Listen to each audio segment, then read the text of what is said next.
Inja Boran, Song Sanje, Genja, Ngo, Nye, Ransom, Jiga, Mozon, Donze, Save, Lame, Yala, Zorwande.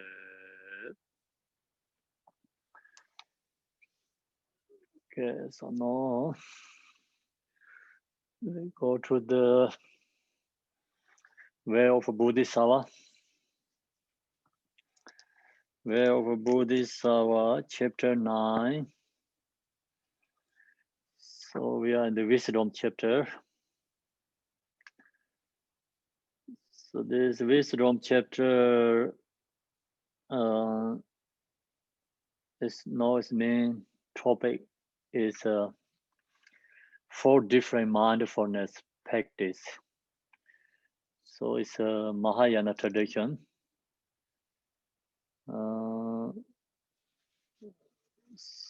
We talked already mindful body meditation.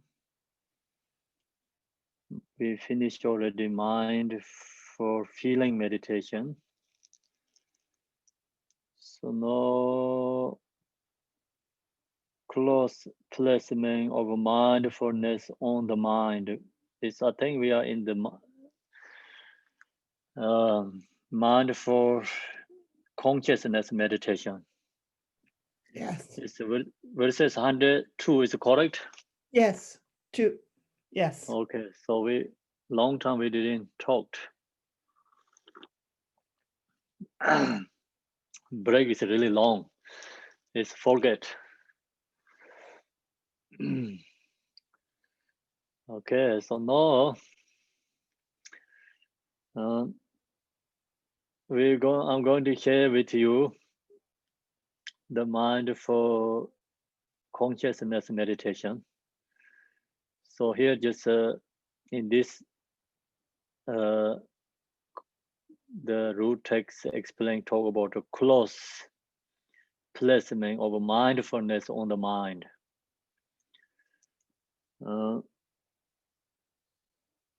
So that's also different than usually we meditate mindful consciousness meditation followed by the Theravada tradition.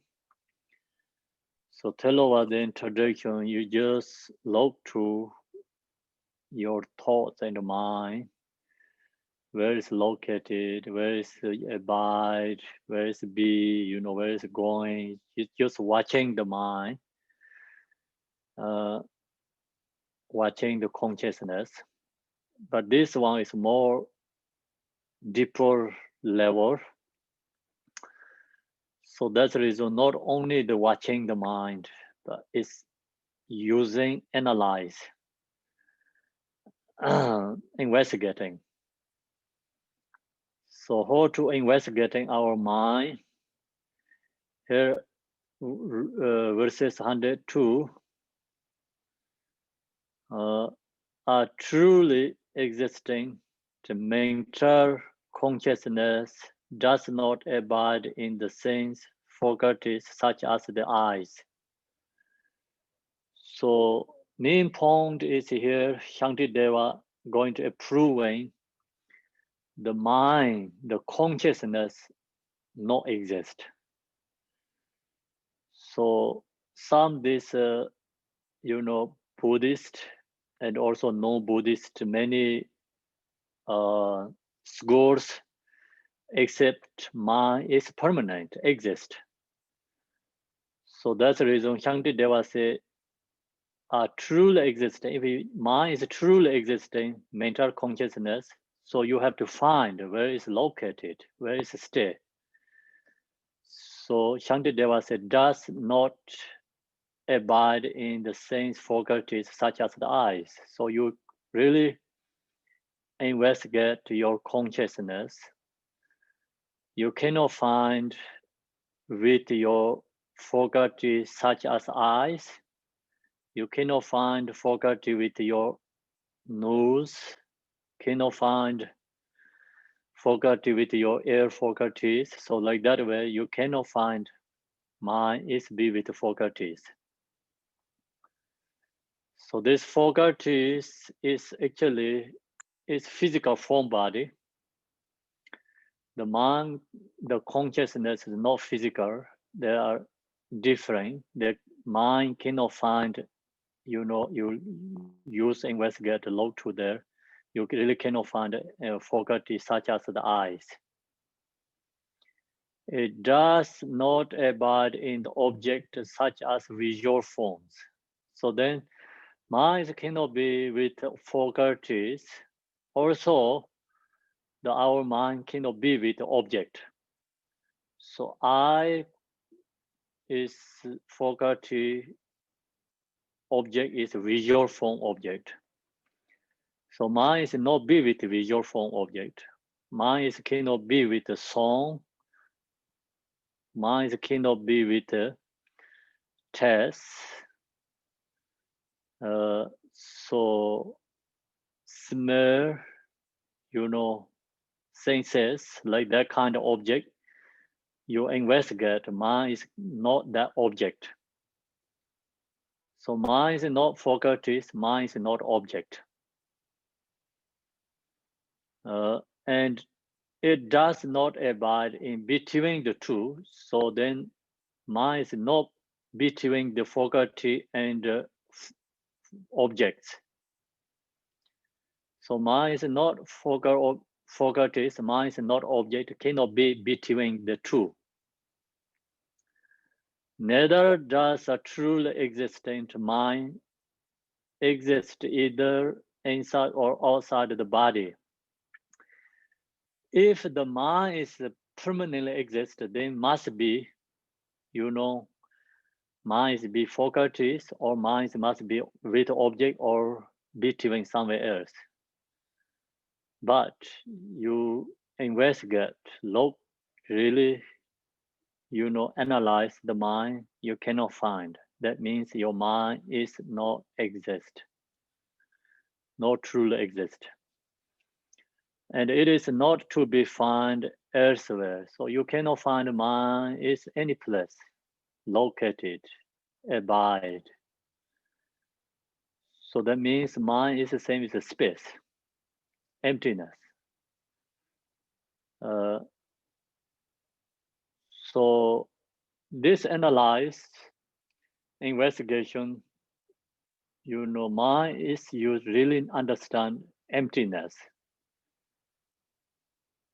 If mind is permanently exist, you have to find, when we investigate, you have to find the mind is where it's located. But when we using this investigation logic, we cannot find the mind. That means mind is not truly permanently exist in absolute truth. But not talking about relatively, we don't have a mind. Relatively, delusionally, we have mind, but that is delusion mind, not the true exist mind. If your mind truly exists, then when we investigate, use the logic, we have to approving, we have to find our mind. So when we use investigate through the logic, cannot find the mind means mind is not truly exist in absolute truth. Mind is actually emptiness. So relatively is delusion. So now, also verses 103 is more investigating. Thus, mind is neither the body nor truly other than it. So mind is not your body. Then your body take separate. Then you cannot find also your mind other than it.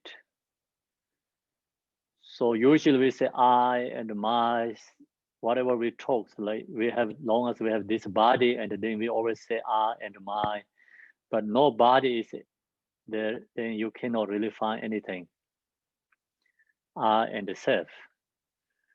So neither the body nor truly other than it. Then no other than body you cannot find. Body is also not mind.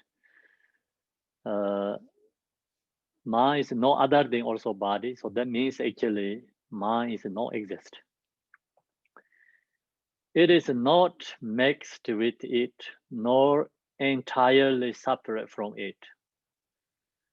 So mind and body not mixed, not entirely separate, nor entirely separate from it.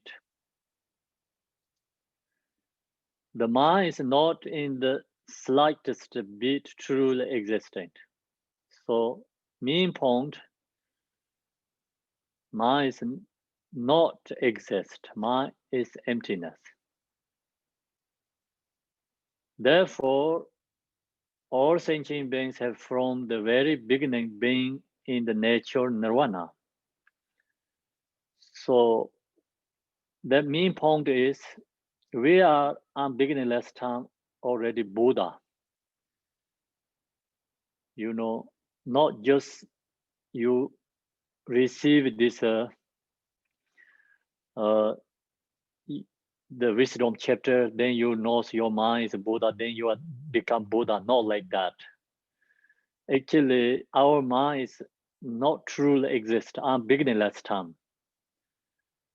Not only use this logic, then you see your mind's emptiness. Logic not create your mind's emptiness. Your mind is empty already on beginningless time. So that means you are already Buddha on beginningless time, being in the nature nirvana. The minds have always been devoid of true existence. So mind is always been not exist. You know, sometimes we think, oh, we use logic, and then these philosophers investigate, then mind is become create emptiness. So that is like misunderstand. Our mind is being already emptiness on beginningless time. So this Shantideva teaching, he talking about reality, what is mind nature. He just sharing that, not he create emptiness.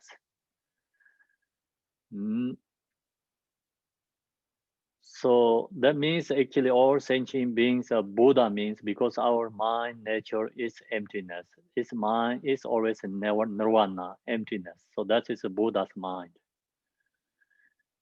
If we don't recognize our mind is emptiness, then it's become delusional, you know. It's a conceptual thought. So that is, see, it's a samsaric being's mind. That is not nature the mind. That is the delusion. Same is the dreaming. So reality, the mind is always being emptiness. Then caution, although the mental consciousness may exist in that way, don't the five senses consciousnesses truly apprehend the five objects.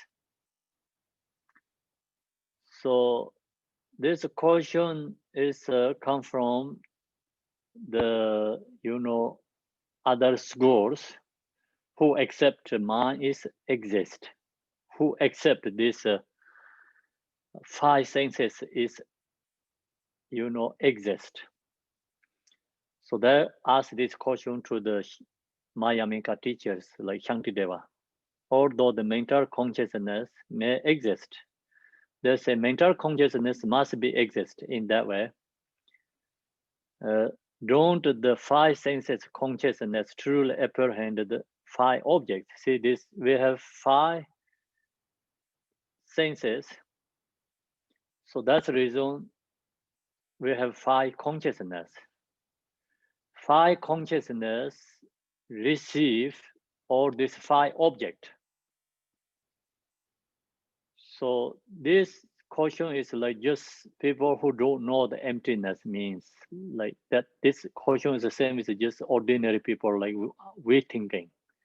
We think our minds exist because we have these five senses, then we have five consciousness, then we have five different objects.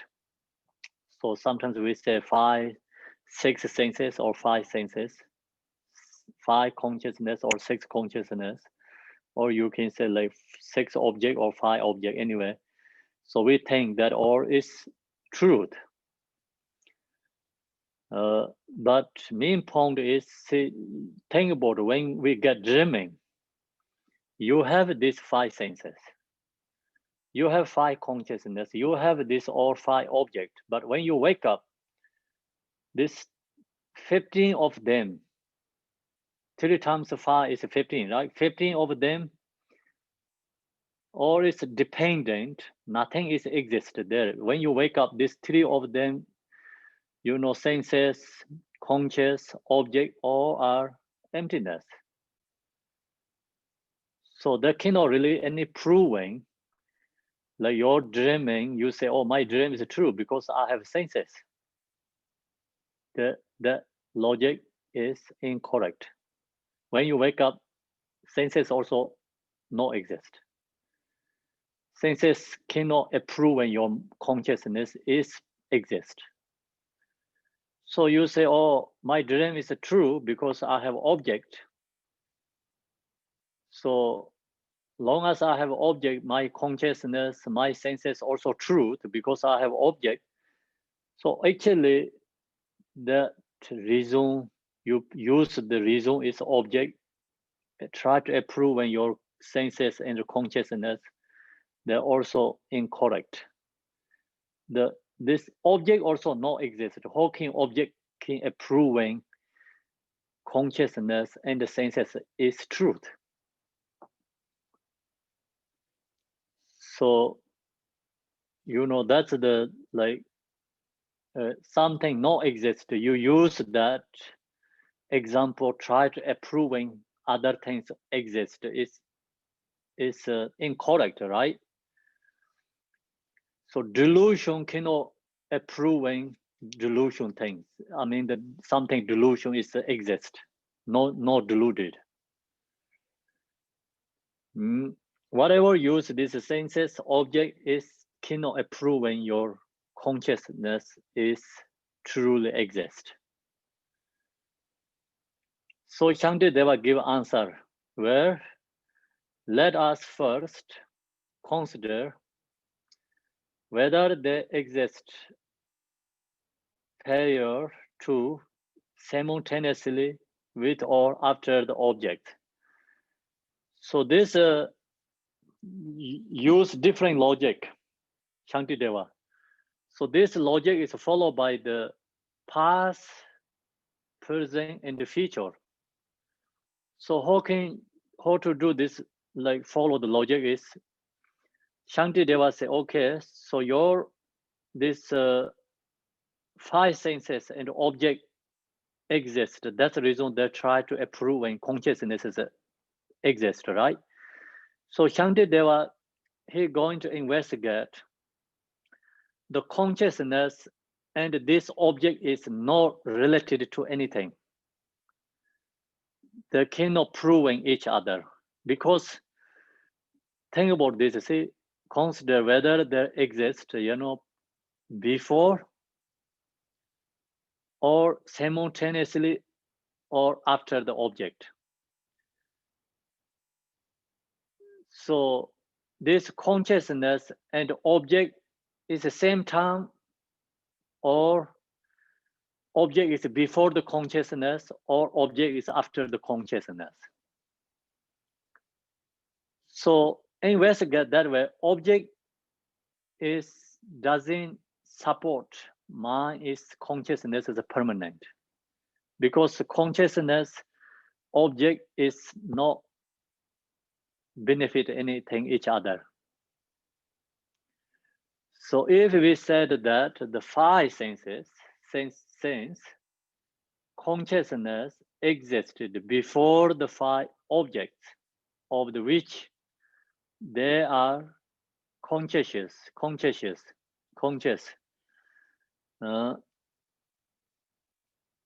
So your consciousness is before the, senses and before the object. Then this senses and object, nothing benefit consciousness. Because your consciousness already there, then why is like after, senses or 5 objects of which they are conscious, then having referred to what objects, how can you say the consciousness object? Because consciousness already exists before the object. So the object is not create consciousness, means like not depend related to any each other. So think about like right now you're conscious. Okay, that conscious means like you need object. Consciousness need object. Consciousness come first. Object is come after. Then object doesn't benefit anything conscious, because already conscious is already being, already exist. Then the object is, you cannot say object because the consciousness already being, already consciousness, then object is useless there. So this is like for go to more subtle logically, investigating. Delusionally, we, gross level, relatively, yes, we have a conscious and object. But if your mind is permanent, exist, then how can that mind can have object? Because mind is already being first. Consciousness already being first. Then without object or mind already being first, then object doesn't benefit anything for consciousness, not dependent on each other. Could those consciousness arise? See, this object doesn't support consciousness arise, because consciousness already being before the object. So that is like, up there answer is like, whether there exists perior, means before, mind is already before the object already, object doesn't support mind. At that time, there could be no object because there would still have to be produced. Object is, when consciousness is there, object is not there, object still need produced. So object doesn't have anything for the consciousness. Even if the consciousness and what is conscious of errors simultaneously. So no, the answer part is like simultaneously also cannot be support each other. Object, mind comes simultaneously together, then that means both are independent, not dependent each other. So even if the consciousness and what it is conscious of arose simultaneously, still having referred to what object? See, still this object doesn't benefit for consciousness because simultaneously both independently arise together. Same is like you and me, we are simultaneously comes together means then we are no cause, we are no result connection, anything there. We are just independent actually. So like that. Simultaneously, object consciousness comes together. They are not dependent on each other. No cause and no result. So could the consciousness arise? How can the object helps consciousness arise? Not possible. In this case, when the consciousness is yet to be produced, so it is object, and once it has been produced, there would be no need for it to be produced by an object. So actually, object have to produce the consciousness, but simultaneously comes together. Object doesn't produce the consciousness because they comes together. They cannot be cause and result. They're not dependent. They are independent each other. They're not helping anything each other. So they're not related to anything each other. Okay, simultaneously also cannot. Then,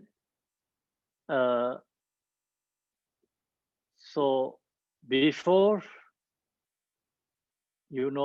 consciousness come first, object is come after. Object doesn't benefit for consciousness before. All consciousness objects simultaneously come together. Object doesn't benefit anything, consciousness. No, object come first, consciousness come after, also not going to benefit each other. See, and if the consciousness, like verses 105, if the consciousness come into existence after the object, of which it is conscious, then from what object could it arise?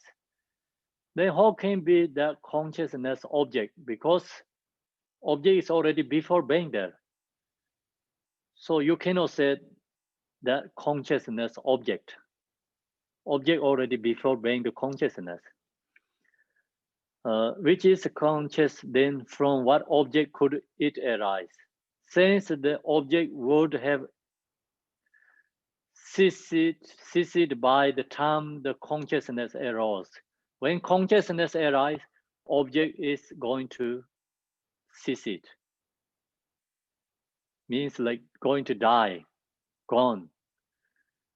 Because object is already come first, then when consciousness arises, object is already ceased.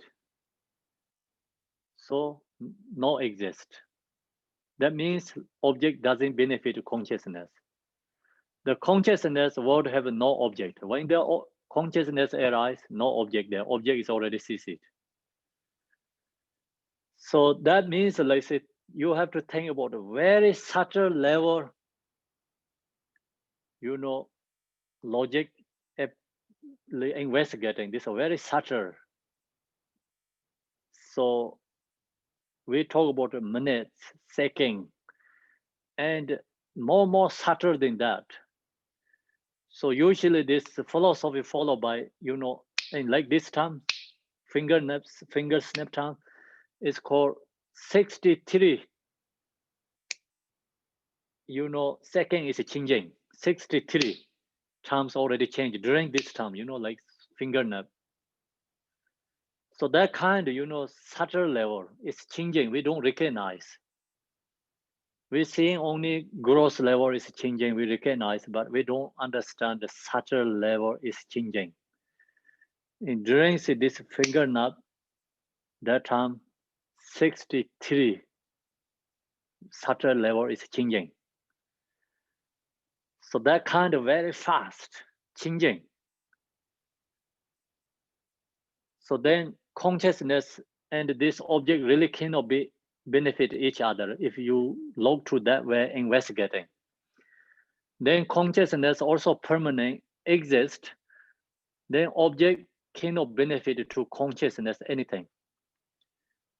So this investigation main point is consciousness is not exist. Object also not exist. Senses also not exist. Then why we have this conscious, why we have senses, why we have object, it's all is delusion. Delusionally exist, but not truly exist. Okay, so when you realize, then you really understanding not truly exist. So now we have a delusion, dreaming. So long as we don't wake up, until wake up, we have the dreaming delusion exist for who has dreaming. So like that person, now we have delusion, we have this three of them, object, consciousness, senses. So then this is like three is like each one has a six, like 18, this or the subject, object, and faculties all comes 18 together. Then we have all these songs, we have hearing the songs, we have this visual form object, we have all these senses, means like taste, smell, all the this delusion, everything is arise for us. But so you really investigate this, anything is not exist. That means truly not exist. Not talking about delusionally not exist. So now we go to close placement of mindfulness on phenomena. In this way, by means of the above reasoning, one will come to understand that all phenomena did not truly arise. So consciousness is not exist. Long as we know consciousness not exist, then phenomena also not exist. Phenomena also not exist, because subject is not exist, how can object is exist?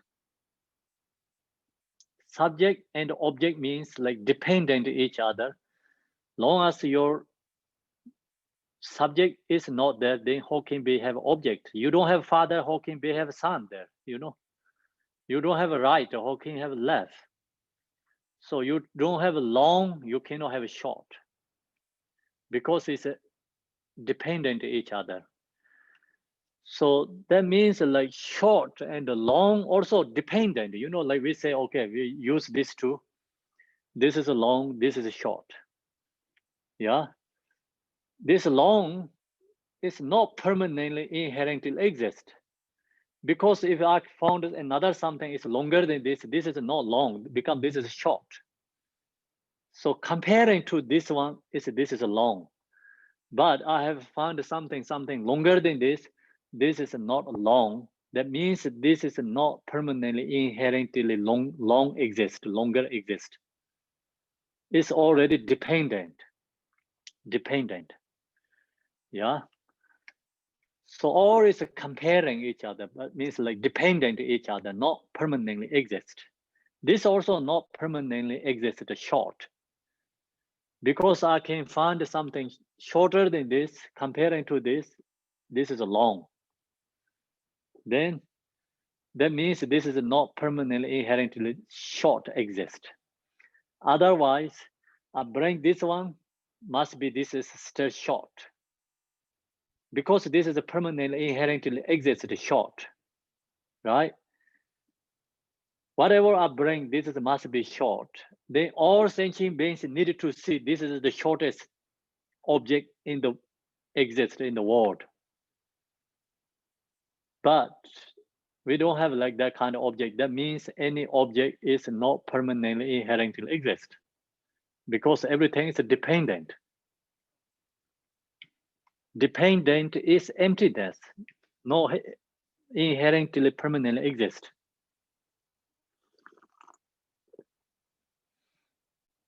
So now rejection of arguments.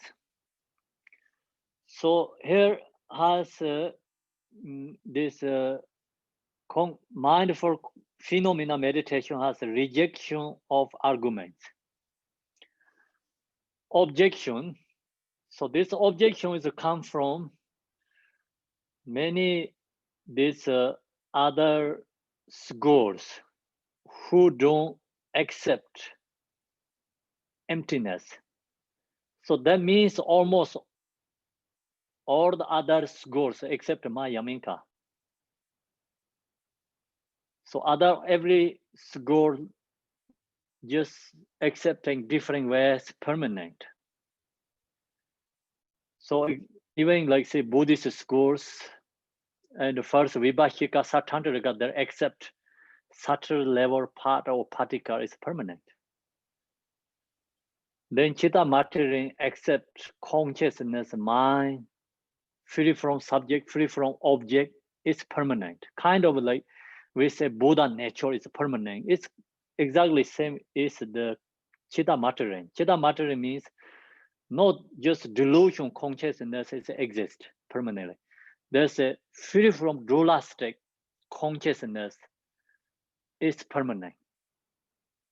So people who not study Maya Minka teaching, just receiving Mahamudra Dzogchen teachings, exactly goes same thing about the Chitta Material view. So Maya Minka don't accept anything inherently permanently exists. Even Buddha nature also Maya Minka say emptiness. So Chitta Material mind is permanent means they're not talking about the consciousness as a permanent. They're talking about free from subject, free from object. That consciousness is permanent. It's those kind of directly sharing Dzogchen and Mahamudra teaching. So if you see like, oh, Buddha nature is always there, permanent, inherently exists, then exactly goes same is Chitta Material view. But you study this Maya Minka teaching, then Buddha nature also emptiness. Emptiness is always there, no nothingness is present. The present Buddha nature, mind, clarity is emptiness. So that's you have to understanding. Otherwise, go to same exactly Chitta Material view. Okay, here, if in this way, all phenomena did not arise, since there would be no acceptive truth which arise and perish. So this is like the objection is all other schools to debating Maya Minka. They say, okay, Maya Minka, you don't have anything exist.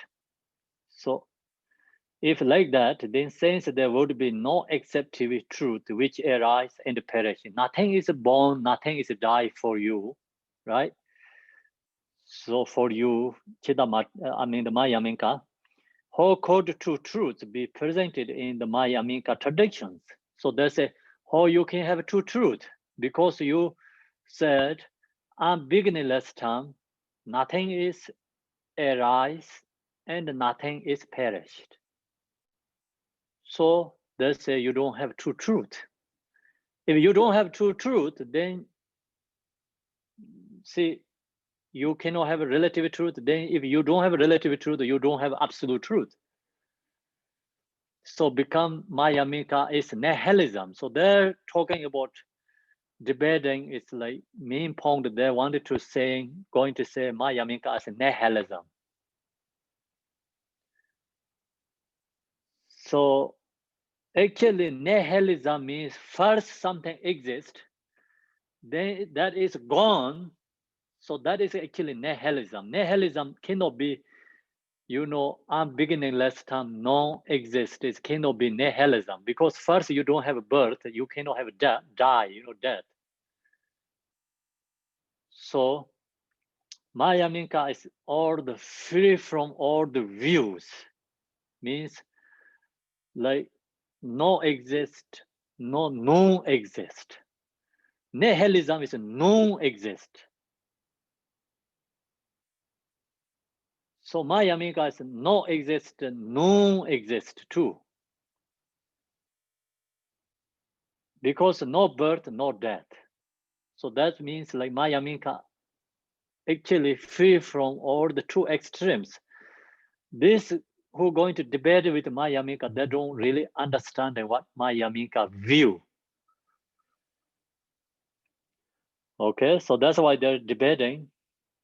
Furthermore, so see, you don't have this true truth, then furthermore, of all phenomena exist in this way, and the deceptive truths were posted merely through being imported as arising and perishing entities by beings who have a deceived mind. How could sentient beings pass from sorrow into nirvana? So then this group just main point is, you know, the Maya Minka, you don't have relative truth, you don't have absolute truth because you are become, you know, is you lose true truth. You don't have true truth. So you don't have relative truth. So that's they're debating.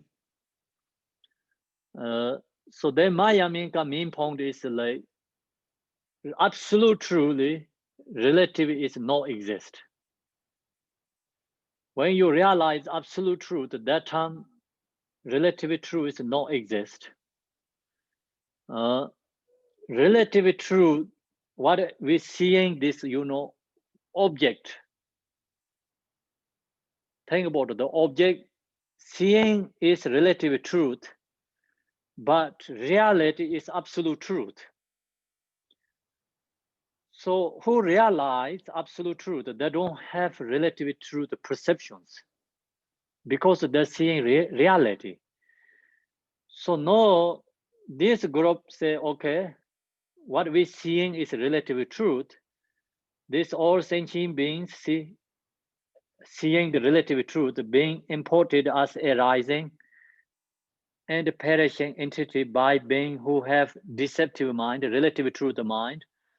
Then how could sentient beings pass from into sorrow into nirvana? These sentient beings, how can we become get in nirvana? Because we have these all perceptions, you know, relative perceptions all the time. We cannot see the absolute truth. Then how can we become people can be liberated? Sentient beings, how can be liberated? Not possible to liberate. All the time we have this relatively true the perceptions. So they said this, and how they pass from sorrow into nirvana. How can we become nirvana, sentient beings? Because they always have this relative truth, you know, these perceptions. Then they cannot get into nirvana. They could not, because even though some beings have entered the unchanging state of nirvana, someone become into the nirvana, but still they have a perception, relative truth. That means even the person is getting nirvana, but always this relative truth, the perception is never die. So always have that perceptions. Then how can be sentient beings have, you know, like sentient beings pass from sorrow into nirvana? It could become a changing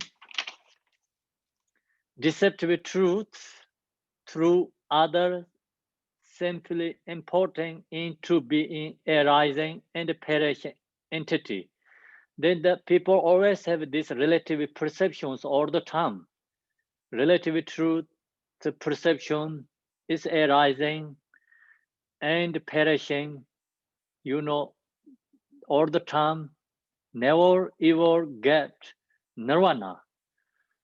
So that's they're debating. So main point, like example, everyone is sleeping. Okay, everyone has a sleeping, everyone has delusion. So this group says, okay, all this delusion is never go away because it's always there. The Mayaminka say, no, someone wake up from the deep sleeping delusion.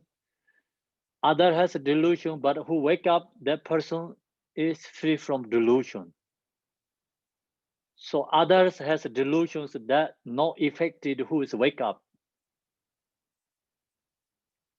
So who is get nirvana, this relative truth perceptions not affected for them. So example, like we have this right now is relative truth perceptions, but that not affected Buddha's mind, Buddha's perceptions, because Buddha is already wake up from the samsara.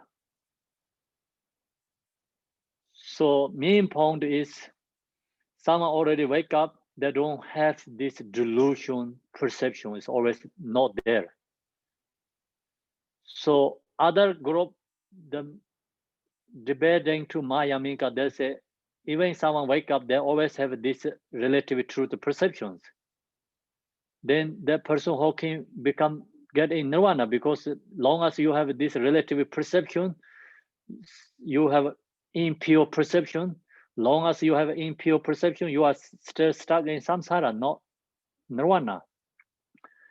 Mayaminka said, no, someone is wake up, they don't have these impure perceptions because its impure perception is already gone. And sentient beings have impure perceptions that not affected to the Buddha's perception. Buddha's perception is pure. So main point is right now we seeing impure perceptions, Buddha's seeing pure perception. So Buddha's didn't have like impure perception same as us. Okay, so no replay. In reality, it is unchanging. Reality unchanging means like it's emptiness. Unchanging is you have to understand the emptiness, not permanent, it's emptiness. But true, also you can say reality is unchanging. Reality is pure perception, not impure. But through no understanding, this it can be misconceived of us arising and perishing. We didn't recognize everything is pure because we have this delusion, misunderstanding. That's why we have misconceived of us arising. We have a birth, we have a death. All these samsaric perceptions we have. But reality, it is unchanging, means reality free from birth, free from death. It's pure. But we don't recognize that because due to our, delusion, misconceived, misunderstand all these delusions. We don't understand, we don't recognize. But just because it is posited as a deceptive truth with regard to that particular first conception, this does not imply that it ceases to exist as in unchanging state. So we have this delusion. That's why relative to this, delusion is truth for us. Because long as we have a delusional, see, that's the reason. But just because it is posted like really fake, truly as deceptive truth, like we think this relative is truth for us. Because delusional perception, truth for us. We have impure perceptional, this impure perception is truth for us. Truth with regard to the particular first conception. So because we have this impure perceptions, that's why this all is truth for us. Relatively true is truth for us. This does not imply that it ceases, like relatively pure perception. This is not really exist. Impure perception is not exist. Someone is waking up, the person don't have this relative conception is truth for them. Someone who has delusion, deep sleeping, is dreaming, then there has everything is true for them in the dream. But someone wake up does not imply that it ceases to exist as in unchanging state. It's absolute truly there no exist. That false means there no exist, no truth. Conception cannot cause nirvana to no longer exist, because another person cannot make something else a deceptive truth out of his own deception. See, this relative truth is only who has these impure perceptions for them true, but who has a pure perception free from dualistic, delusion, then this impure perceptions no exist for them, no longer exist. Because see, another person cannot make, means like someone has deluded, that cannot make something else a deceptive truth. That someone is free from delusion, someone has delusion, delusional person cannot make someone is free from delusion, is still can make delusion, not possible. So our delusion perception cannot make Buddha's mind is deluded. Main point is cannot make something else a deceptive true out of his own deception. Our impure perception cannot make Buddha's mind is impure perception. Buddha is already free from impure perceptions. So someone has deep dreaming, nightmare, someone already wake up, so that's who has nightmare that cannot this cannot make something else see deceptive true, like the who has nightmare that cannot make someone who wake up that mind also nightmare. Do you understand? So the main point is the who wake up already delusion, they don't have this relative truth perceptions. So true truth is actually not separate. Sentient beings seeing relative truth, who has waking up delusion, that seeing is absolute truth. So the main point to see, in example, like this kind of object has true truth. We seeing this is relative truth. Okay, because it's a seeing form. Buddha's seeing this object is absolute truth. So we seeing this is the exist. Buddha's seeing this is emptiness, no exist. So then which is correct? Because Buddha seeing is correct, this is not truly exist, but we seeing is exist, it's our delusion. Okay, so that is the is debating here. Main point is now we go to the verses 107.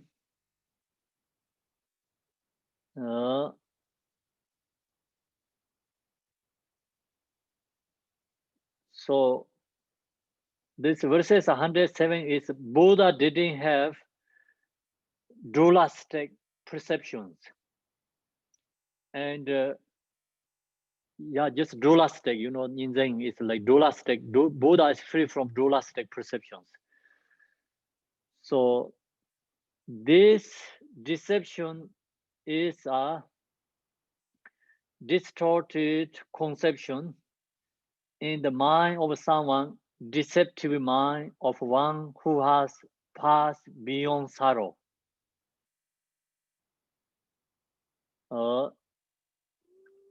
See, this deception is like relative truth, actually, you know, impure perception. Distorted is conception that is actually not true, exist, incorrect. In the mind of someone means like our who has a delusional mind, we have that distorted conception in the mind of someone. It's samsaric beings have that kind of delusional mind who has not passed into the state beyond sorrow. See, who are stuck samsara, they have all this distorted conception. And deception is distorted conception. We have that. Means like samsaric beings have that because we are not get in the nirvana. It is not the deceptive mind of one who has passed beyond sorrow. See, Buddha didn't have these impure perceptions. Buddha seeing everything is reality, not delusion object. Okay?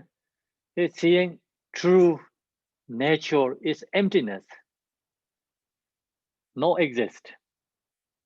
So who has passed beyond sorrow? Is Buddha is passed beyond sorrow. Don't have this, you know, impure perceptions. So this, you know, words is like a little bit using different. When we share the Vajrayana teaching, use words is like impure perception and pure perception. And this is like, you know, the way of Bodhisattva wisdom chapter is a part of the Mayaminka teaching. We don't use like that words. We say, you know, exist, delusion or emptiness. You know, emptiness means pure perception. And exist or, you know, deception kind of like conception is impure. So main point is the same, but Vajrayana and this sutra teaching using words is sometimes different, you know. They don't use the same words all the time. See, if you don't understand what means deception, conception is impure perception. So then we're talking about reality, absolute truth is called pure perception. Later, when the state of nirvana is attained, so one day you get into nirvana, attained, you get already to, you know, free from samsara. If that deceptive conception were ascertained to exist, nirvana would exist as changing deceptive truth. So that actually, you know, Mayamika say, okay, when you have become Buddha, still you have these impure perceptions, then this impure perception is correct. It's truth. But since this deceptive conception does not exist when you have become Buddha, see, when you wake up, still you have this nightmare, then the nightmare is truth, exist. But when you wake up, you don't have a nightmare. See, but means when you wake up, you don't have a nightmare, since this nightmare conception does not exist in the mind of one who has attained nirvana, who is wake up. Okay. So you have to know, here says like, if that deceptive conception, that is not Mayamika accepting. You know, they just said like, if you wake up, still you have this nightmare, then we cannot say nightmare is your delusion. I can accept nightmare is truth. But means here see but. When you wake up, you don't have a nightmare. So that means nightmare is not exist. Do you understand there very clearly, right? When you are become Buddha, so in the mind of one who has attained nirvana, does not this impure perceptions exist as an unchanging deceptive truth. So when you get in nirvana, you don't have this relative truth, deceptive conceptions.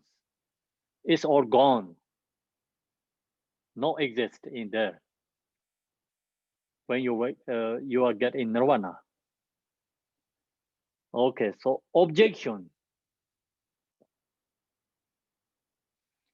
So this objection is see other schools debating Mayamika. Okay, what they're going to say is to the Mayamika.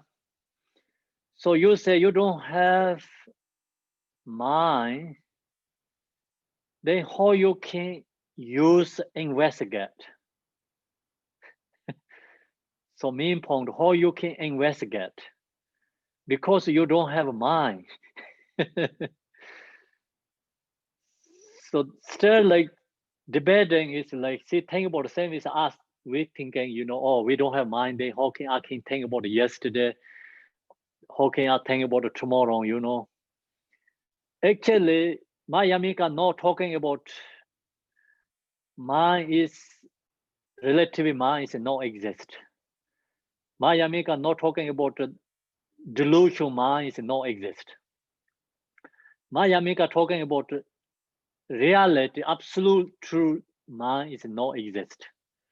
But still this group, they don't recognize what really talking about the main point.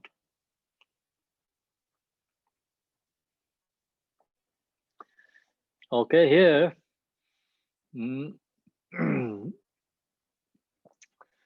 since the examining mind and the examining object are mutually dependent upon one another. So we can see they said your examining mind, consciousness, and examining object are work together, you know, depending each other, mutually depending upon one another. So if the object is not established, the mind to would be non-existent. Therefore, your analysis of non-true existence would be invalid.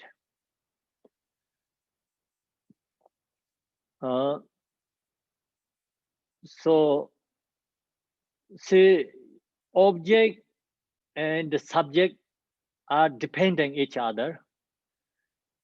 So if you don't have object, then no subject there too, then how you can analyze, you know, investigate of non-true existing. So then how you can know it's not exist, how you can analyze would be invalid. So it's not truth because you say You analyze, or you investigating all things not exist, truly exist, but your subject object is not exist. How you know not truly exist. Because you don't have a consciousness, how you know like all things not exist. So replay is come from Mayamika. Indeed, because the object does not truly exist, the mind does not truly exist. The object is not truly exist. The mind also does not truly exist. Mayamika say yes. Object, subject, both are not truly exist. So Mayamika not talking about delusionally not exist. You know, Mayamika say truly not exist, permanently not exist. But this does not mean that the analysis is invalid. The subject object is not truly exist, but that cannot affect it. We cannot analyze it. Still, you can investigate. You know, you can use logic, investigate, and analyze is invalid. Because all analytic minds are spoken of as conventional consciousness and are said to be dependent upon reasoning which is accepted in the world. So this, you know, Mayamika, all this logic investigating is followed by relative truth. You know, conventional consciousness and are said to be dependent, you know, like follow the dependent upon reasoning which is accepted in the world. Like we say, okay, we can talk each other, you know, this is exist, this is not exist. We follow by relative truth. So this analytical or investigation is followed by relative truth.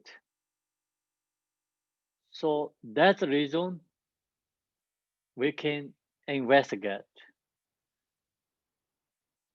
It's the logic is, you know, it's not, it logically investigate is invalid.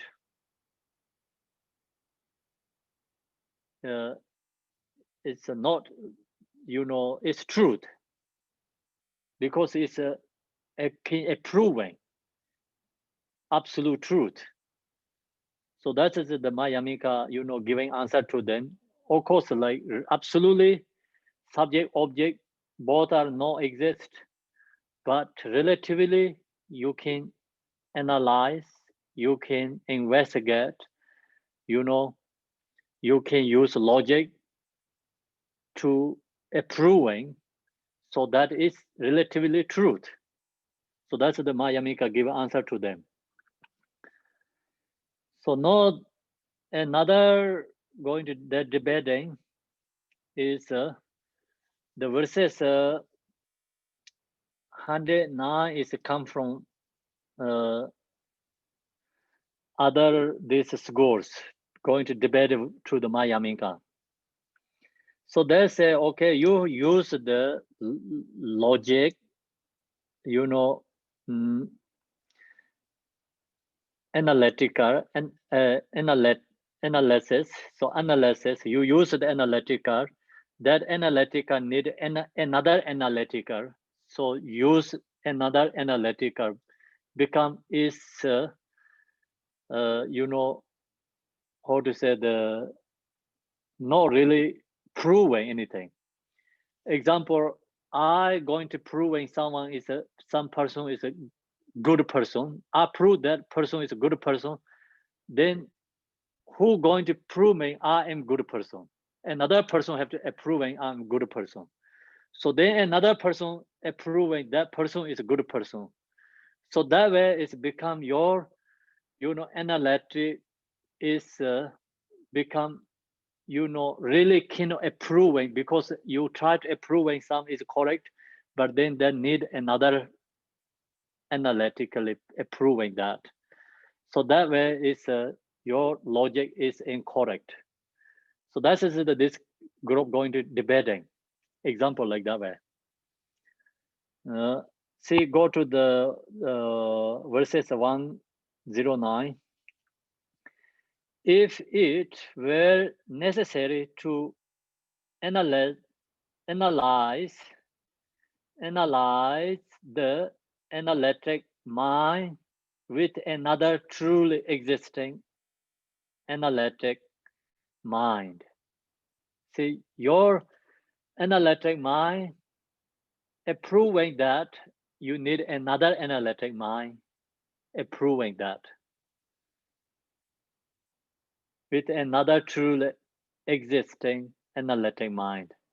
Then what analytic mind would have to be analyzed by yet another analytic mind. Therefore, since this process would never reach in end, so never you get in the result, you never get the proving, your goal, because you need another proving, you need to prove that is you have to find another one. So you have to approve that correctly, you have to find another one.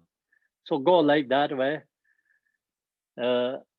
have to be analyzed by another analytic mind. Therefore, since this process would never reach an end, the basic object of analysis would never be ascertained. Never ever you get result. Do you understand, right? What they're talking about? So just see, if I say something is correct, then I'm saying that, but I also need someone proving what I'm saying is correct. So then they prove that, another also they're proving another one, another prove another one. So then that means like endless become. So then we never ever get a result.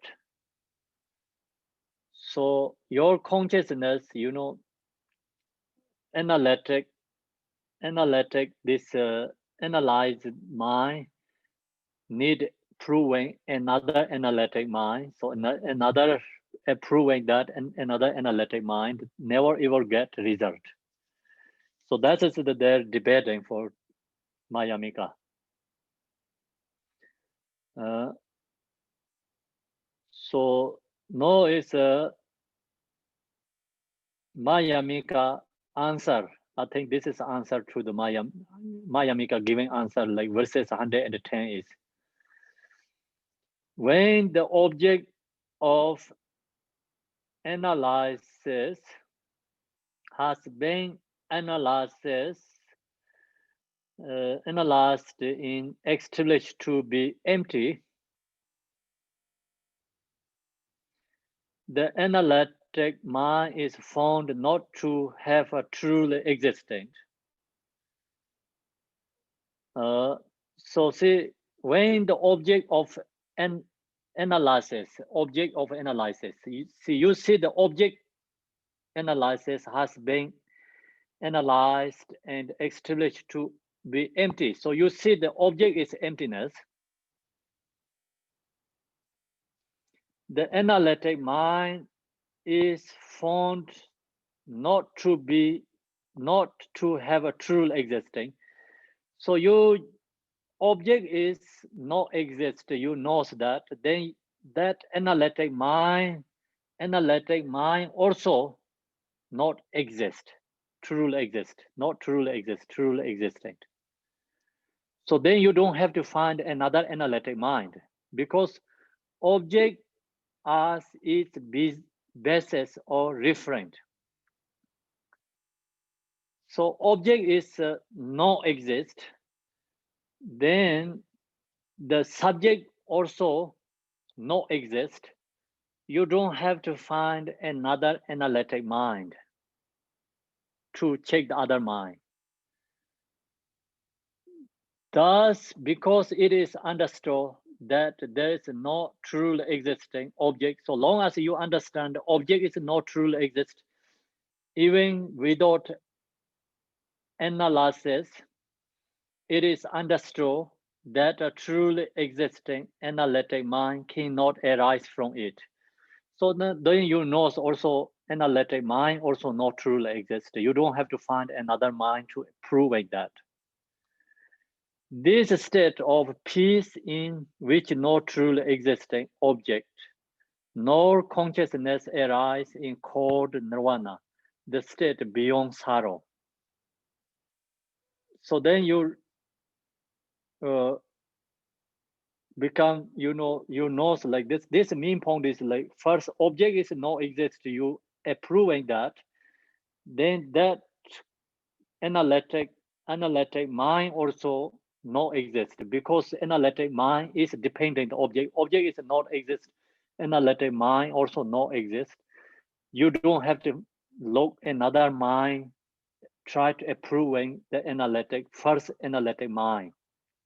You don't need a second analytic mind to approving first analytic mind is correct.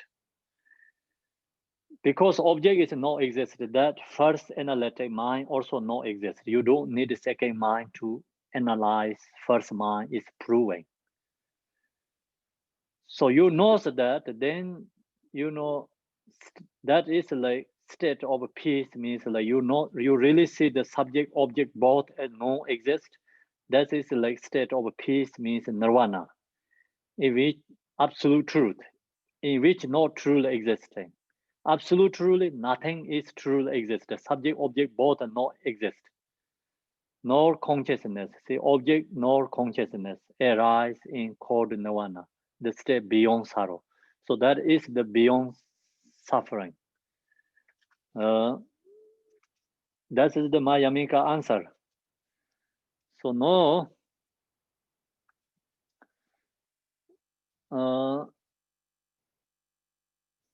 negating the conception to be eliminated, the apprehension of true existence. Apprehension of true existence.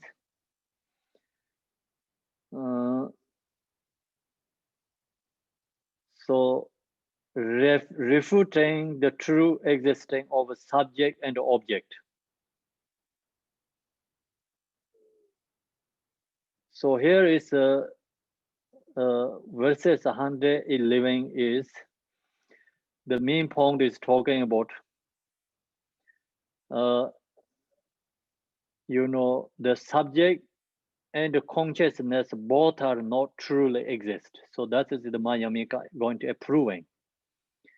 According to the relativists, so this is all other groups, you know, who accept the permanent truly exist. Both the object and the consciousness of it have truly existence. They accept subject, object, both are truly exist. But they are in a very difficult position because there is no proof for the assertion, whereas it can be refuted. Anyway, this group try to approving subject object is permanent, inherently exist, but that is really hard for them. The reason is they don't have any logic and you know anything like kind of say proof. There's no proof for the assertion. Thereas it can be refuted. Then there no correct. Whatever they says is incorrect because they don't have a logic can approving subject object is truly exist. Related the true existing of the object is extinguished from the truly existing sense faculties of consciousness. The true existing of the object is extinguished from the truly existing sense faculties of consciousness.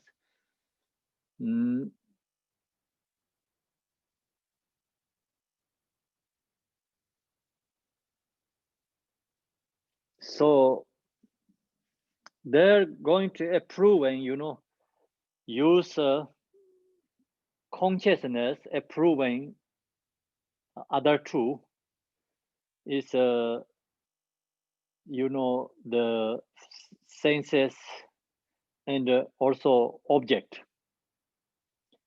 But the main point is Maya Minka said they cannot really approving because this senses, object, and consciousness cannot approving each other.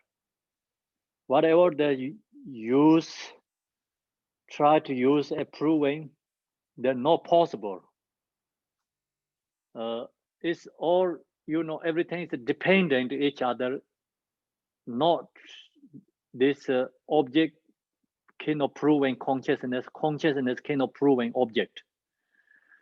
So example, like I'll show you some, see, we have like this kind of three things.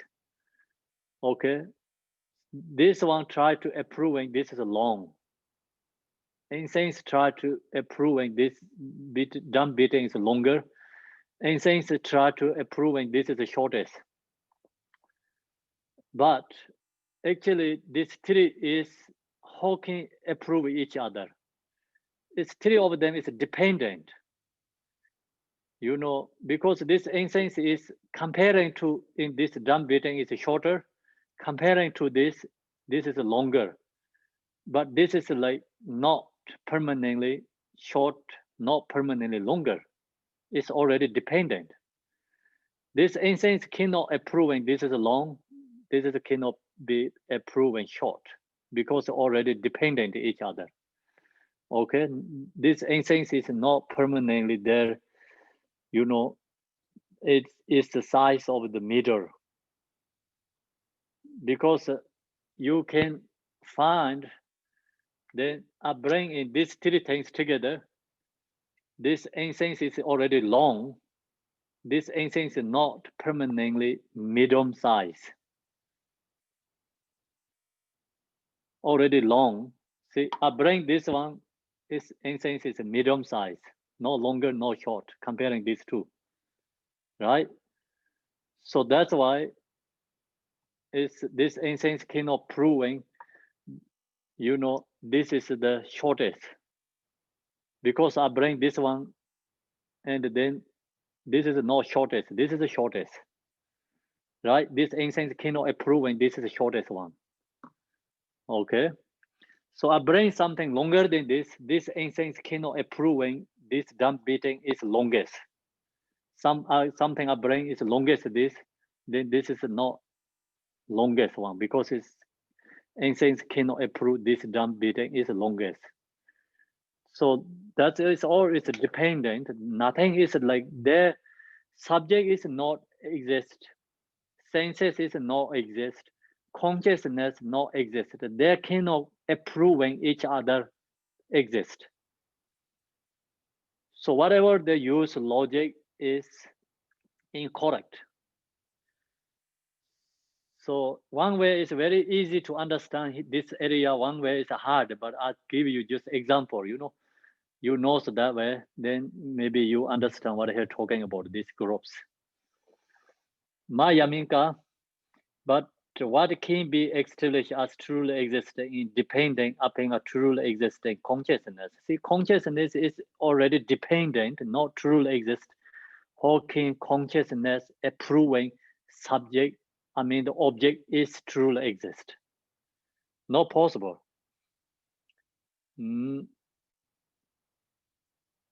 So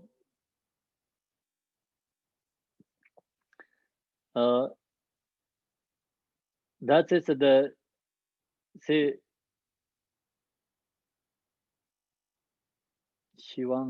okay, so I think I already did this everything. According to the realistic, both the object and the consciousness of it have true existence. Object and this consciousness truly exist, but they are in a very difficult position. So because there's no proof for their okay, already did this. Then realize that the true existence of object. There's a object is truly exist. It is established from the truly existing sense faculties of consciousness. See, faculties, consciousness, proving object is exist. Mayamika said, but what can be established as truly existing in its dependence upon a truly existing consciousness. So they are depending each other, cannot approving each other. Realize. On the other hand, we can also say that consciousness is established as truly existing from the object it is conscious of.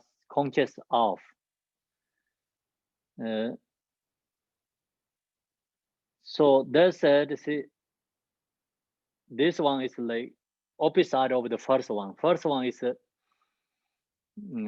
consciousness approving object is exist. Here is like object going to approving consciousness is exist permanent.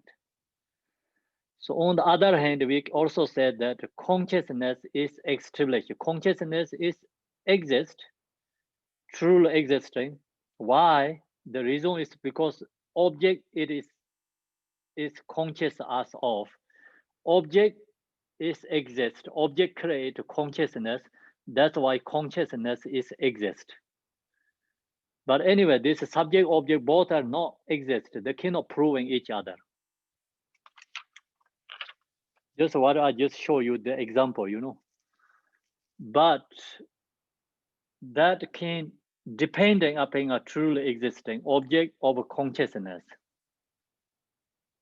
If the mutually truly exist through the force of one another, then when one is not established as truly existent, see, its consciousness is not truly exist or object is not truly exist, the other will also not be so established. They cannot support each other, have each other, because one is not exist, that cannot make other is exist. And in that case, there would both be non truly existing. The subject object both are not truly exist. So this example give you more clear. For example, verses 113. If someone has no son, he cannot be established as father, and also if there is no one established as the father. So this example we always use, right? Who is first? Father is first or son is first? So chicken is first or egg is first? See, this all ideas come from in this Shantideva's teaching.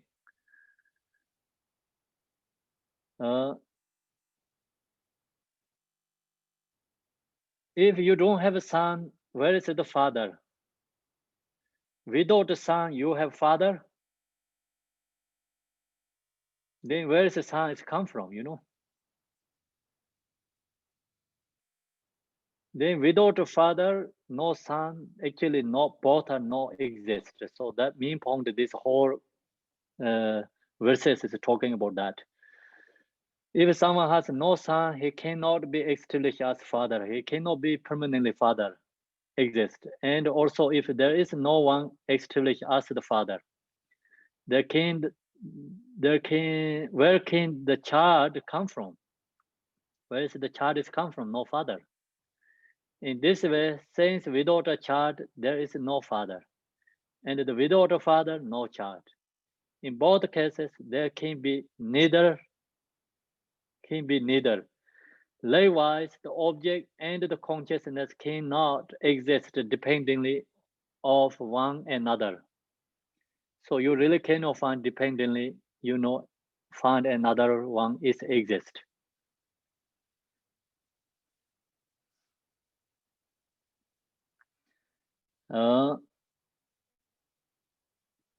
So then realize this.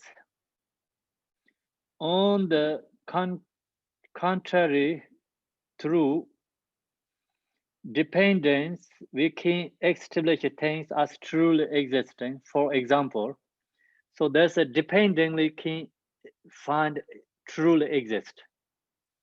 So Mayaminka give the up there, example is like dependent. Father is a son is dependent. The dependent means like son is not exist, permanently inherently exist. Father is not permanently inherently exist. Both are dependent each other. Cannot prove when father is exist permanently. Son also cannot prove when father is permanently exist. Father cannot prove when son is permanently exist because both are dependent each other, right? So Mayaminka give example of that.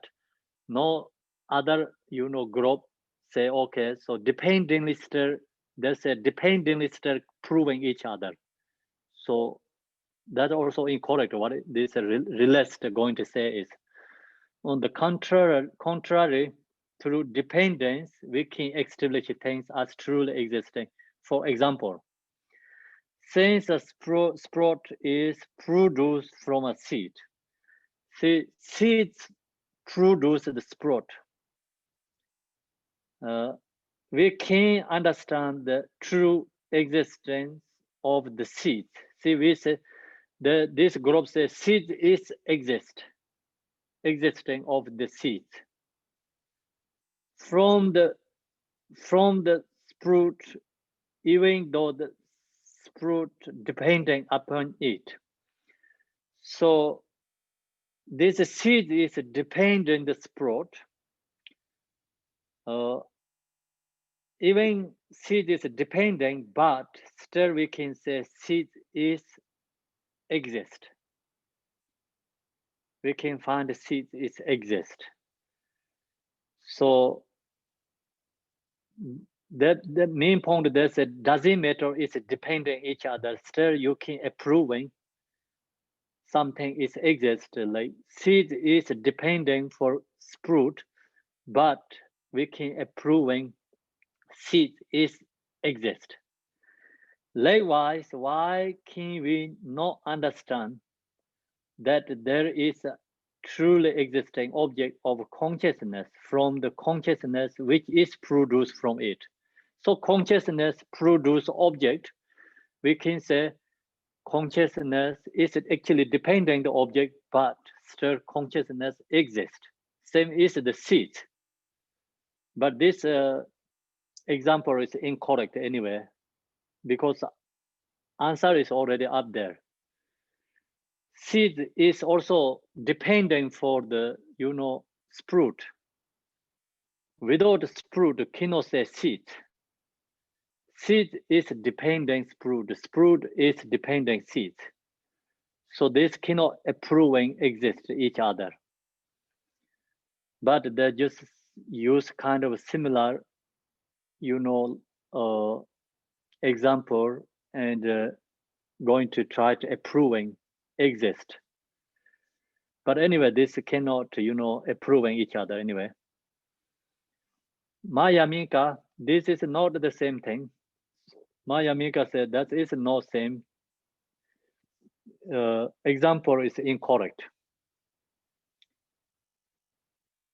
So the existence of the seed can be understood by seeing the sprout that resulted from it. So seed is like you say, oh, this is seed. You understand what seed means because seeing the sprout that resulted from it. So this result is come from seed. That's why you say seed. With the conscious also is depending each other, so no really cannot approving that. With a consciousness that is other than the sprout, but that mind can understand a truly existing consciousness that understands and has arising from a truly existent object of consciousness.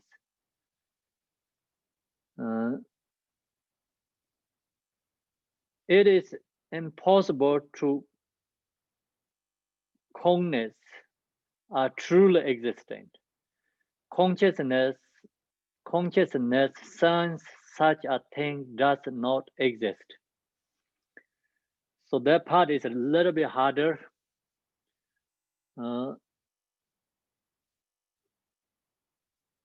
So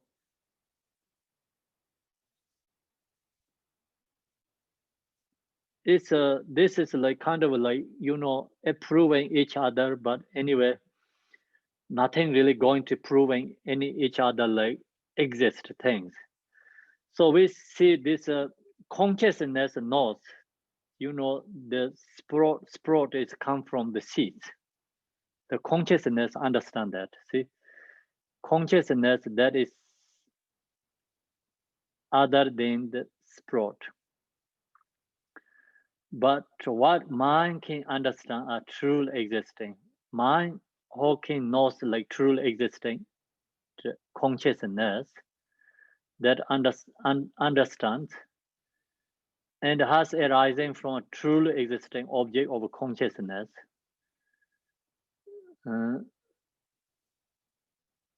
So you mind knows this, you know, the seeds is produce the sprout. But then the consciousness, who knows consciousness, you know, is exist. That consciousness exists. Who knows that? It is impossible to cognize a truly existing, means like that consciousness is truly existing. Who knows that? Since such things does not exist, actually consciousness not exist permanently.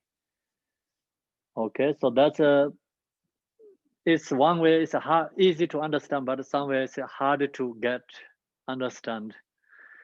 So we can leave it there today, and then evening we can talk again. So it's so many already verses gone. It's hard, but it's one way you know logic, not that difficulty. Another way is just hard because you need to go more subtle level investigating. So not delusionally, you know, we're not talking about exist or not exist. This is like truly exist or not exist means like, example, when you have a nightmare, when you wake up, the nightmare is exist or not exist. So when you wake up, the nightmare is not exist. That means like we can get in nirvana. This samsaric delusion can be go away when you wake up. So this more debating is other group say even you get in nirvana, but still you have these perceptions. So Mayaminka say when we wake up, this delusion perception is not exist. Okay, so I hope you understand what I am talking about. Do you have any questions? Yes, I do. Yes. I think I misunderstood something, Khenpo, but it seemed to me that this teaching is trying to tell us that emptiness is a pure and absolute truth perception. But pure and impure are dualistic and they're interdependent concepts that are relative. So therefore, I don't see how pure and impure can exist.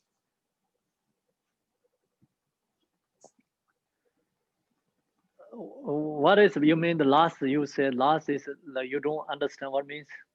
I think, no, I'm thinking maybe I'm misunderstanding, because what I picked up from this is that when you were realizing everything is emptiness, you are in a pure and absolute truth state. But yes. But pure and impure they're interdependent, and they're dualistic. So to me, those are concepts that it can't exist in the absolute truth realm. Exactly. That's it. Yes. You understand. Yes. Oh, good. Thank you. It kind of reminds me a lot of this too, is like when people talk about the placebo effect of medicine, like somebody's given a pill and they think it's really a medicine and they get a cure or they miraculously feel better. People will say, oh, that can't have happened because you weren't really given medicine, you were given a sugar pill. But it does not mean that they were not actually healed or that the process was somehow not right or wrong or can't be real. To me, the effect of a placebo can be very much real, even, you know, if a person doesn't know what's going on. Yes. Does this make sense? Yes. Yes. Okay, thank you. You're welcome. Or it's a mind, you know, mind delusion. Well, then I think too, like if we didn't have a need for all these words, you know, we need all these words to communicate and exist and function. But if we didn't need all these words and we just lived in a world where we knew, you know, just through some type of mind realization that this seed is going to produce the sprout and then it's going to grow into a plant, then we would be more in a absolute truth level if we didn't need to use all these words that are all interdependent and dualistic. Yes. Well, thank you, Khenpo. Yeah. Khenpo, Okay. can I ask you to explain a sentence from last time? Last one, you mean? This sentence, something physical cannot possibly meet something non-physical. This is on the relative level, right? Can you explain how to understand that? Which one? Something physical cannot meet something non-physical. It was verse 96. 96, I see.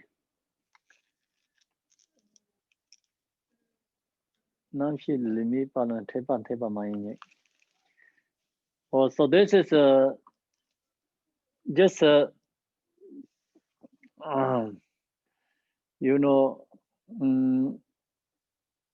talking about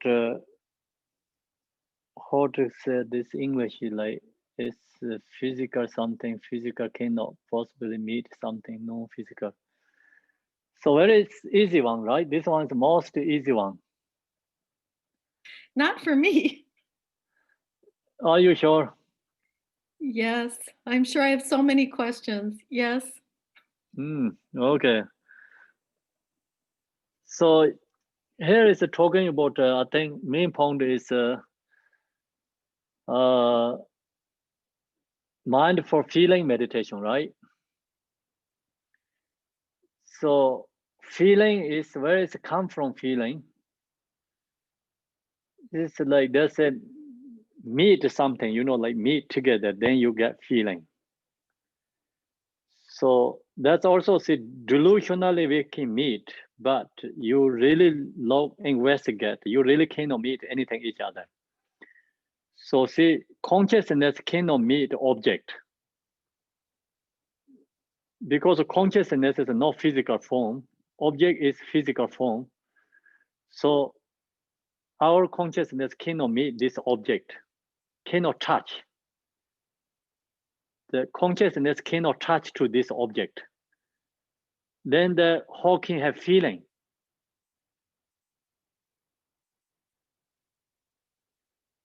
Cannot produce the feeling.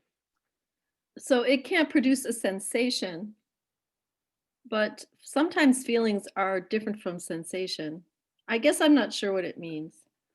Yeah, but it's a, you know, relatively, yes. So this, we have a sensations, consciousness, object, they all this meet together. You know, we say meet together because your consciousness visual consciousness and eye senses and visual form meet together. So that's why you have visual form object. Then you see, oh, this object is beautiful or ugly, right? So that bring you feeling. Because like beautiful object maybe bring you positive feeling and ugly object bring you negative feeling. So feeling is everything exist. All this subject, object, faculties, feeling are exist. But my Yaminga said, actually, they really cannot meet each other. Truly, that is a delusion meeting together, but absolute truth, they cannot meet together. Because consciousness cannot meet the object.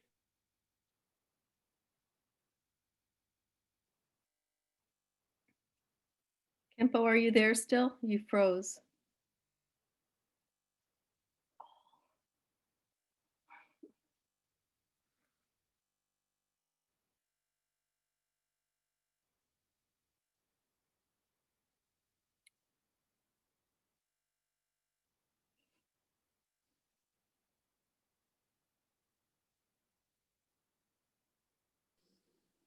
Perfect example.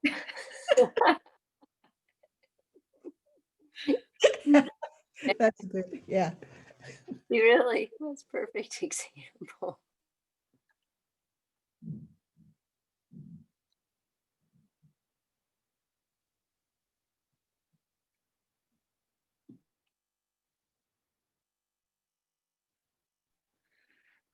Okay, so Oh, I'll hello. come back again. Good.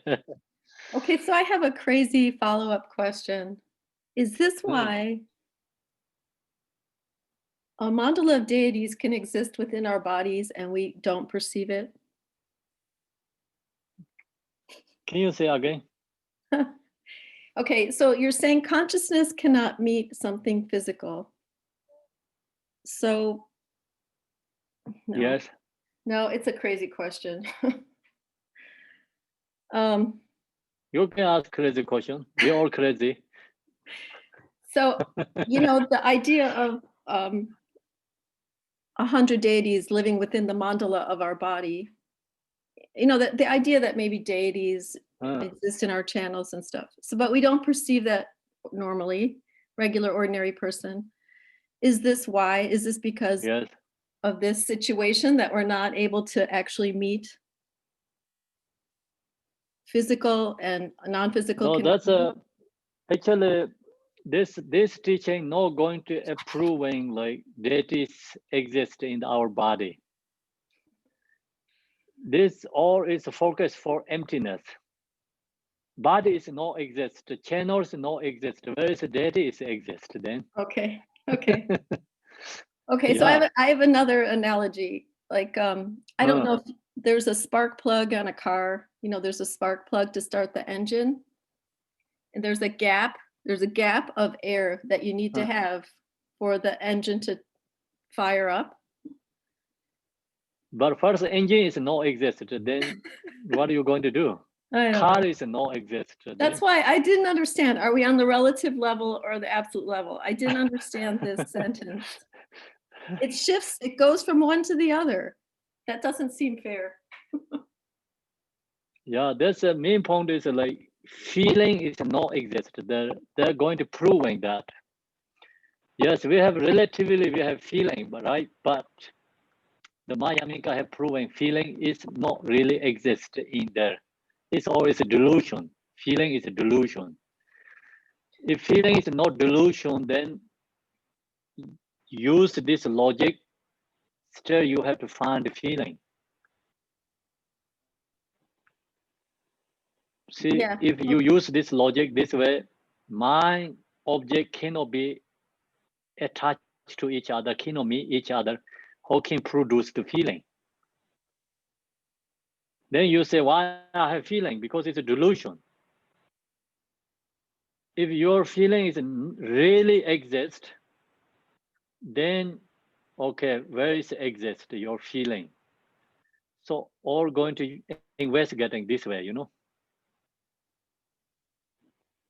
Well, I mean, I Your can understand feeling doesn't exist just because it changes. yeah, so But I that means can't that understand, does something physical even exist? No. Like the sentence says physical can't meet non-physical, but on the ultimate that's level. really correct, right? Is it? Mind cannot really how can meet to the physical object because mind not exist. Well, when you're with like you can feel love or bodhicitta, that's not physical. You can feel it in your body. Yeah, but that is also not exist, right? That's why you can create like love, bodhicitta. You can create because not exist. If your love, bodhicitta permanently exists, you don't have to create. You cannot create then. Right. It doesn't permanently exist, but I thought they could meet. The meet means how can meet.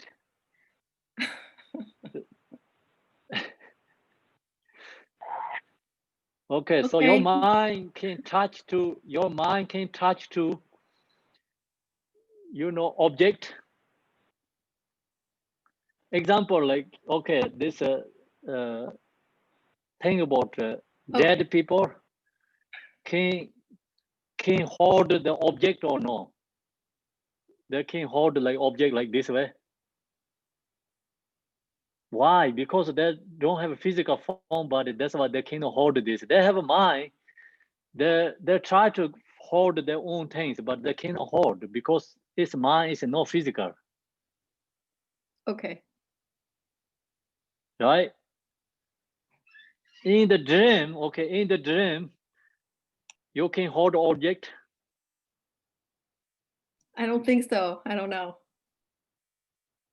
Yeah, so that means like say it's mind cannot hold the object. All right. Thank you. In the dream, example, like in the dream, you drive the car. When you wake up, you really drive the car or not? Because mind cannot drive the car, it's no physical form, right? Cannot meet the object. This is all delusion. When you wake up, really, your physical form body have to drive the car, can meet, touch. How your mind can drive? Even in the dream, you move your chairs into your home and like you organize everything in the dream.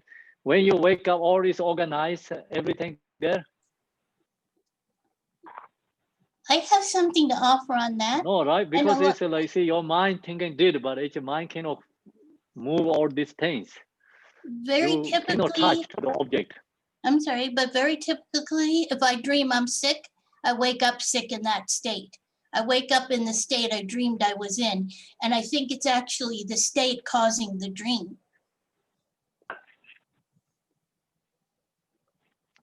Lisa, Like can you if say again? I didn't get. a lot of the time, if I dream, like let's say I dream I'm sick or I have a fever or something, I will wake up and I will have that condition. So I think it's the condition causing the dream. No, that dream is like actually your body has something going on. Mind also recognize that. So it's the sickness that's making the dream happen. Your body is sick, then mind recognize that. Even when you're Same is sleeping. like you are hungry in the when you go to sleep, you're hungry. You have dream in the dream you have really hungry, right? Because Yes. you have dream because you're hungry. Why you have that dream? Because you're hungry already. Your body is hungry. That's what I'm trying to think of here, is that it's the condition creating the dream. Yeah, of course. Like that means like condition create the dream. Dream is come from condition. Condition is also not exist. Thank you. Yeah. Yeah, I have a quick question, Khenpo. Yes. And in the morning prayer, the Shakyamuni's visualization, when we're, the visualization, when we're talking about unborn emptiness and the unceasing appearances of dependent arising, or the way of illusory unity. What do we mean by illusory unity? I think it relates to what we're talking about today. Unborn emptiness and the unceasing appearances of dependent arising are the way of illusory unity. Illusory unity. What are we Before me in talking the about? So this is the, you know, we visualizing. Illusory unity is a see unborn emptiness, right? Unborn emptiness. So that is we're going to proving this logically unborn emptiness. And unceasing appearance of dependent arising means. So then we visualize Buddha. That Buddha also like image. What we visualize is emptiness. So the emptiness is dependently arising means like, you know, we create that. It's not permanently exist. The Buddha is in there. We just visualize and, you know, use these many different conditions. We visualize dependently arising. Are the way of illusory unity. So illusory unity is see empty. Empty is seeing. Seeing is empty. That's why it's called illusory unity. No exist, but that is seeing. Seeing is not exist. That is illusory unity. Okay, seeing, thank you. Form is empty. Emptiness is a form. Seeing. So that is called illusory unity. Okay, thank you. Yeah. Khenpo. So that's actually it's an antidote to the impure perception. We create pure perception. You know, we create pure perception. Pure perception is we don't create like permanently exist there. It is empty. Empty is seeing. Seeing is empty. That helps us recognize this all impure is not exist. But still we know, okay, can see, but it's not exist. Okay, Lamin, yes. Khenpo, I felt that the argument from Shantideva mainly is sometimes like if you don't have the son, you don't have the father, you don't have the son, and so the son is persistent to the father. But in the relative level, we have to know if the father doesn't have the son, he will never be called the father.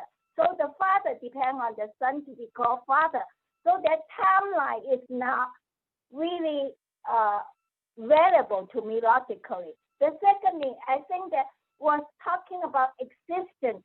I think convenient, we always say we exist. Like I'm talking to Khenpo. Khenpo in here is not delusional. I know that you can answer me and you know I'm asking questions. So conventionally, we are exist in the contemporary that moment. But the Shantideva saying not exist, the Madhyamika saying not existent. It have a special meaning. That meaning is based on the Hindu philosophy about the Atman. Existence is permanent, is independent, is not changing. But in convenience, our ordinary people don't think about we are non-changing, we are forever, we are independent. We don't think that way. So when we say that that's not existent, it's confusing because we mean not existent. Is from the philosophical point of view, from Hindu Indian tradition, say that Atman is permanent, is independent, is non-perishable, is unchangeable.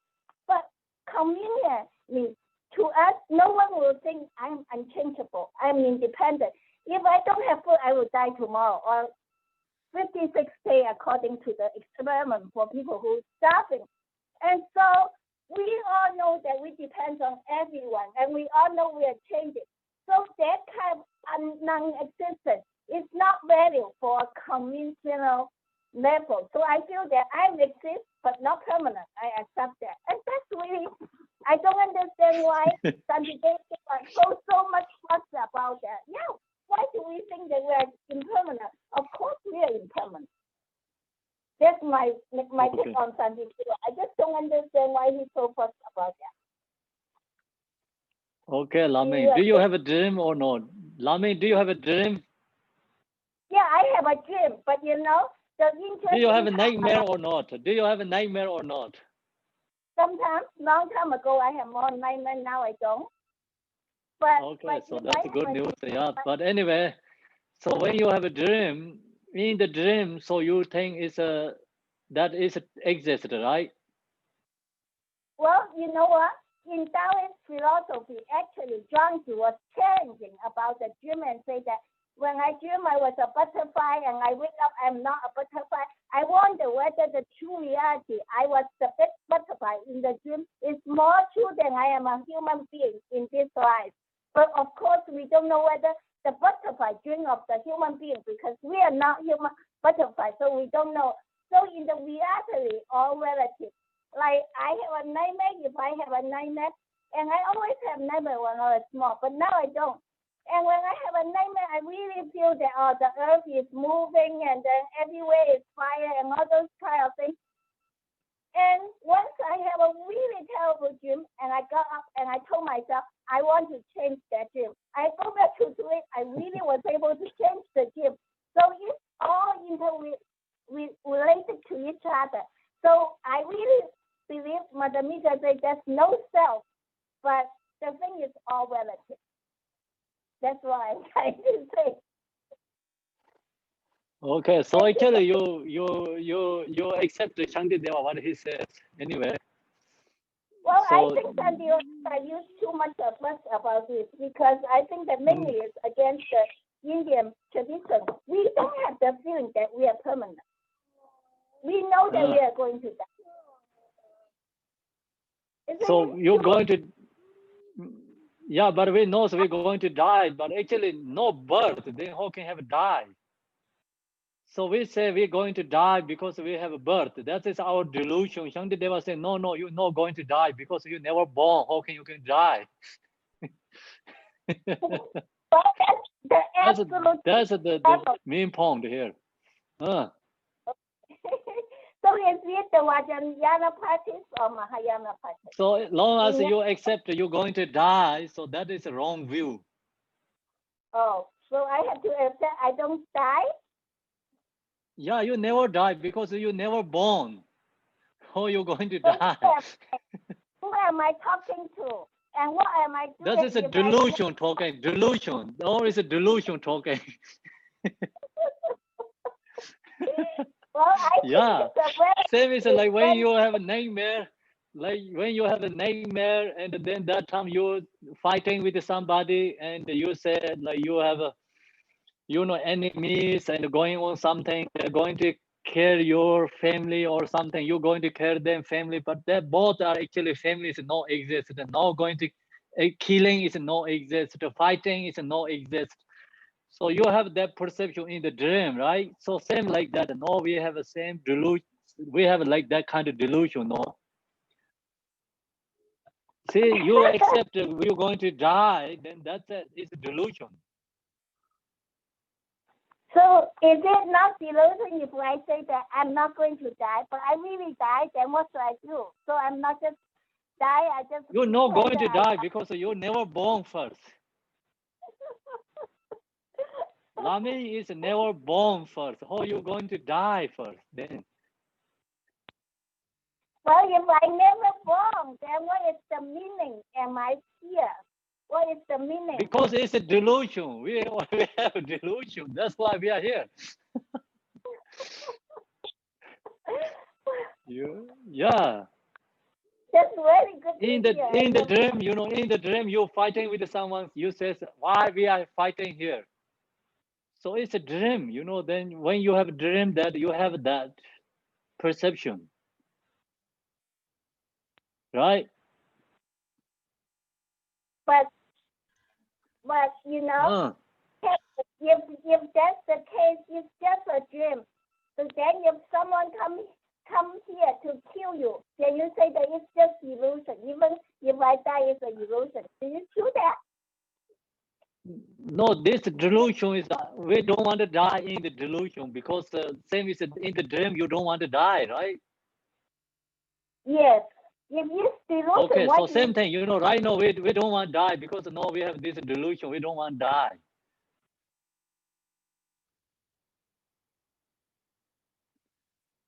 So in the dream, you don't care about you die, then same thing, like you don't care about right now we die, because it's the same like that. And you really care in your dream, you don't want to die, someone not going to care you, so you really wanted that, you want to happy in the dream, so same like that, right now we don't want to die, we want to happy.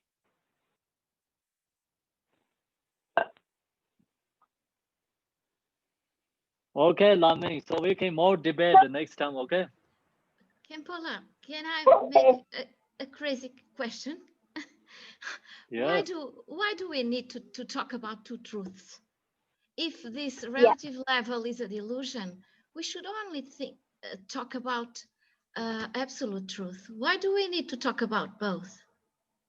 Because without relative truth, how you going to talk about absolute truth? Not possible to understand absolute truth. So that's also my Yaminka, this schools also, this philosopher has debating each other. Some say, we don't have to talk about the relative truth. So they say, okay, please, good luck. Without share relative truth, how you going to present the truth, absolute truth for others? They say, we say, good luck. How can you present absolute truth for other beings?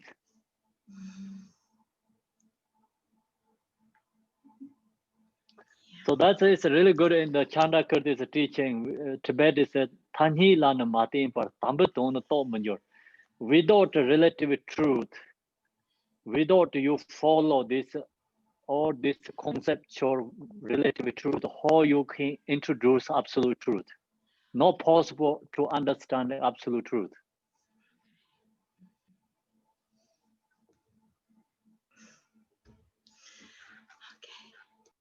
Okay, Maria, that's also already debating before. So now we're going to do the dedication. Khenpo, sometimes though people are clairvoyant through their dreams. So there's times when dreams do come true. How does that all, we can explain that another time though. Yeah, we can next time, okay, talk about that. Okay, thank you. Yeah, so now we do dedication.